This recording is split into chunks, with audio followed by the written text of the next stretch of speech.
Hello students, welcome to electrical engineering tutorials.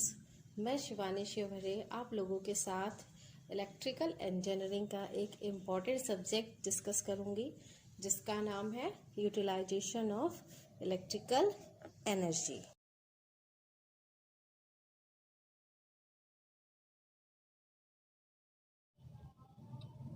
आज का topic है रेजिस्टेंस वेल्डिंग, जिसमें से हम पहले देखेंगे spot welding, seam welding, projection welding, फिर अपसेट वेल्डिंग।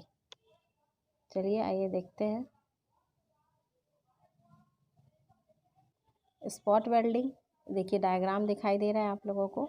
डायग्राम को समझते हैं पहले। सबसे पहले ये देखिए क्या दे रखा है, एक स्टेप डाउन ट्रांसफार्मर है जिससे हमें सप्लाई प्राप्त हो रही है, यानी कि ये किस में काम करेगा, एसी सप्लाई में। ये वेल्डिंग किस में काम करेगी, एसी सप्लाई में। हम इसमें ट्रांसफार्मर का प्रयोग करते हैं सप्लाई के लिए, वो भी स्टेप डाउन ट्रांसफार्मर का। अब क्या करते हैं, देखिए दो इलेक्ट्रोड हैं, इलेक्ट्रोड E1 और इलेक्ट्रोड E2।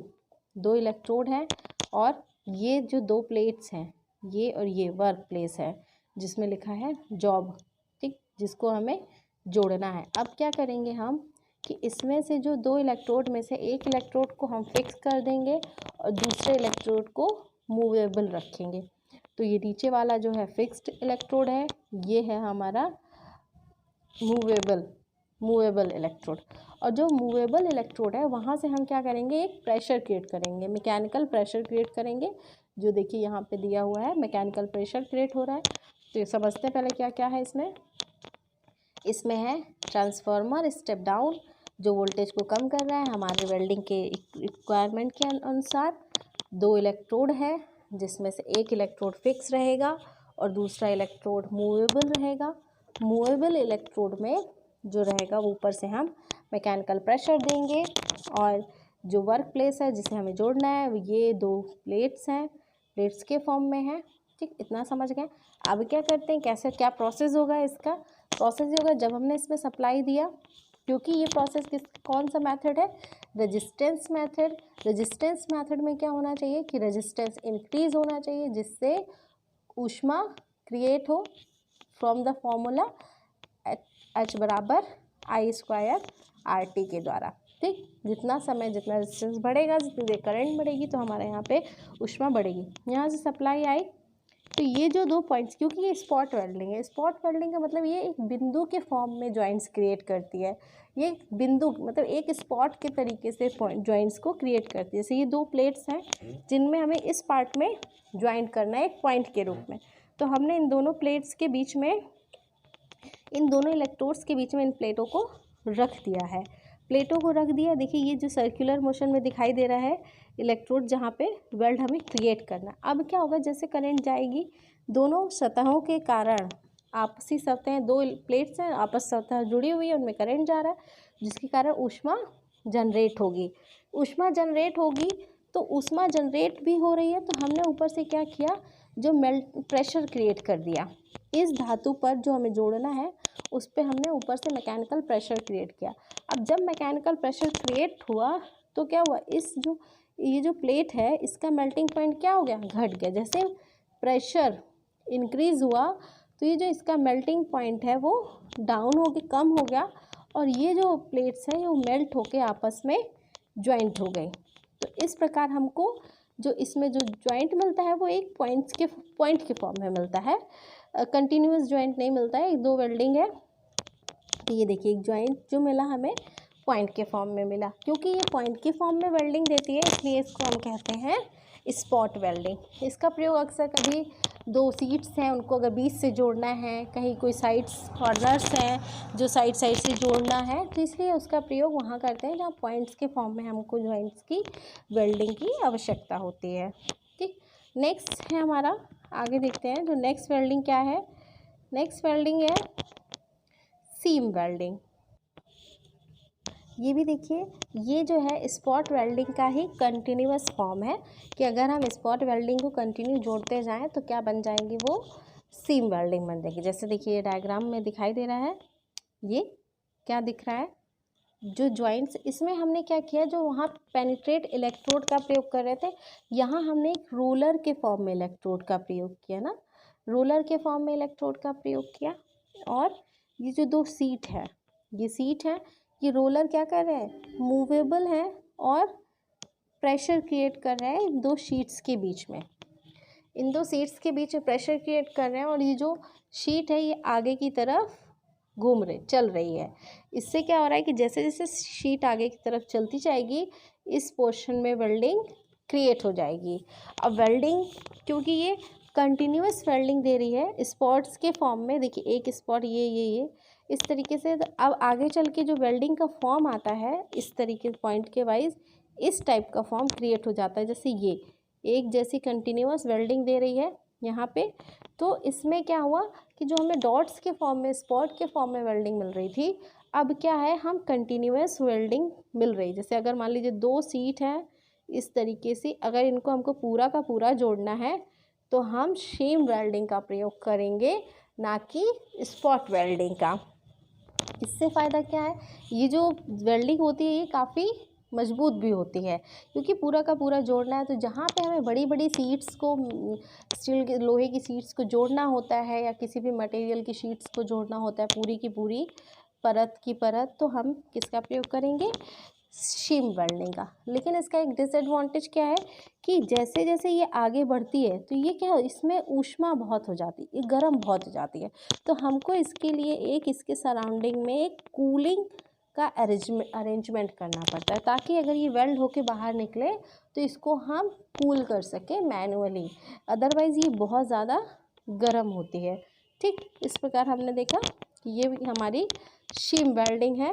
पहली हमने देखी स्पॉट वेल्डिंग, सेकेंड है हमारी थर्ड है हमारा प्रोजेक्शन वेल्डिंग। प्रोजेक्शन वेल्डिंग का ज़्यादातर प्रयोग करते हैं कि किसी तरीके का उभार क्रिएट करने के लिए।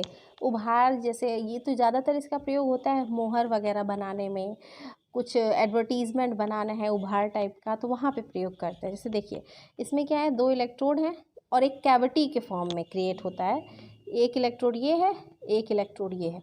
इन दो इलेक्ट्रोड्स के बीच में देखिए दो, जो हमने बॉटम वाला जिस एरिया को हमें कैविटीज़ टाइप या उभार बनाना है, तो ये देखिए ये एक है, प्लेन है हमारा मटेरियल, दूसरा मटेरियल क्या है, इस टाइप का उभार टाइप का है ना। हमको क्या करना है कि सिर्फ ये जो उभरा हुआ एरिया है उसे ही ज्वाइंट करना है, ना कि पूरे को। तो हम ये देखिए, ये केवल इस पॉइंट में ज्वाइंट करना है, यहाँ पे केवल इस पॉइंट में ज्वाइंट करना। तो अब की बार जब ये ज्वाइंट होके ये जो मटेरियल निकलेगा हमारा, तो ये क्या ऐसे करके निकलेगा, ऐसे ऐसे थोड़ा थोड़ा देर में। तो इसमें क्या होगा कि हम प्रोजेक्शन क्रिएट कर सकते हैं, एक उभार क्रिएट कर सकते हैं, जिसका प्रयोग हम करते हैं ज़्यादातर एडवर्टीज़मेंट क्रिएट करने में। एडवर्टीज़मेंट मतलब जो लाइटनिंग टाइप से होते हैं कि ये उभार क्रिएट हो गया, जो मोहर वगैरह बनाते हैं जिसमें हम उभार देते हैं ताकि मोहर लग सके। ठीक है, तो इस प्रकार हम प्रोजेक्शन वेल्डिंग हो गई।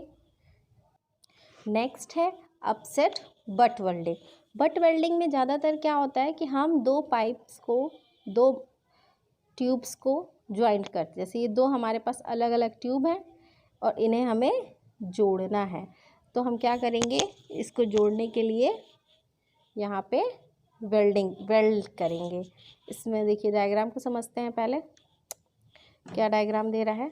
यहाँ पे हमने एक ट्रांसफार्मर लिया है विद्युत सप्लाई के लिए, ट्रांसफार्मर ये यहाँ से। अब दो हमारे पास इलेक्ट्रोड हैं, एक ये इलेक्ट्रोड है और एक ये इलेक्ट्रोड है, दो इलेक्ट्रोड है, जिसमें से हम क्या करेंगे, एक को फिक्स कर देंगे, क्लैंप जिसको बोलते हैं, इलेक्ट्रोड मतलब क्लैंप, जिसको हम फिक्स कर देंगे इसमें, एक इसमें और दूसरा पार्ट इसमें, जिसे हमें वेल्डिंग करनी है।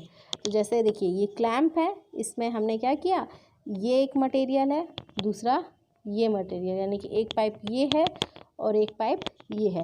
इन दोनों पाइप को हमको क्या करना है, जोड़ना है। तो उसके लिए देखिए हमने क्या किया, ये फिक्स्ड है, ये फिक्स क्लैंप है, और ये क्या है, मूविंग क्लैंप है। और इससे हम क्या कर रहे हैं, प्रेशर क्रिएट कर रहे हैं। देखिए प्रेशर लगाने का एक मतलब होता है कि जब भी इस पार्ट है, जैसे ये पार्ट है, हम यहाँ पे प्रेशर लगाएंगे और ये ऊष्मा भी उत्पन्न कर रहा है, तो इसकी जो मेल्टिंग प्रॉपर्टीज़ है, मेल्टिंग पॉइंट है, वो क्या हो जाएगा, घट जाएगा। यानी कि प्रेशर अगर इंक्रीज़ होगा तो मेल्टिंग पॉइंट क्या होगा, किसी भी धातु का क्या हो जाता है, घट जाता है। तो इसलिए हम इसमें मेल्टिंग पॉइंट इनके साथ मतलब हीट करने के साथ साथ हम क्या करते हैं, प्रेशर क्रिएट करते हैं।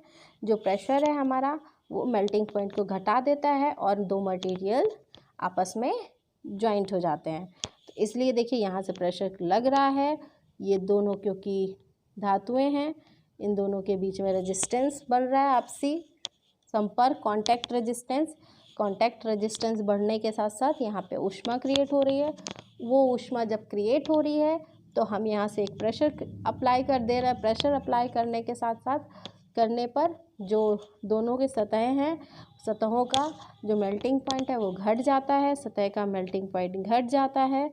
प्रेशर बढ़ाते हैं तो अब ये पार्ट जो है मेल्ट हो जाता है। मेल्ट होने पर ये नेक्स्ट है फ्लश बट वेल्डिंग। इसमें भी सेम प्रोसीजर है, बस अंतर इतना है कि वहाँ पे हम क्या प्रयोग कर रहे थे, जो सतह थी उसमें आर्क उत्पन्न नहीं कर रहे थे, दोनों सतहों को क्या करके रख रहे थे, ऐसे आपस में जोड़ के रख रहे थे। जो कॉन्टैक्ट रेजिस्टेंस है उसके कारण ऊष्मा उत्पन्न हो रही थी। लेकिन जो फ्लश बट वेल्डिंग है, यहाँ पे देखिए दो कॉन्टैक्ट्स जो है उनके बीच में गैप है, जिन मटेरियल को जोड़ना है उसके बीच में गैप है, उस गैप में हम आर्क उत्पन्न करेंगे, जिससे आर्क की वजह से ये जो धातुओं की जो सतह है वो क्या होगी, पिघलेगी।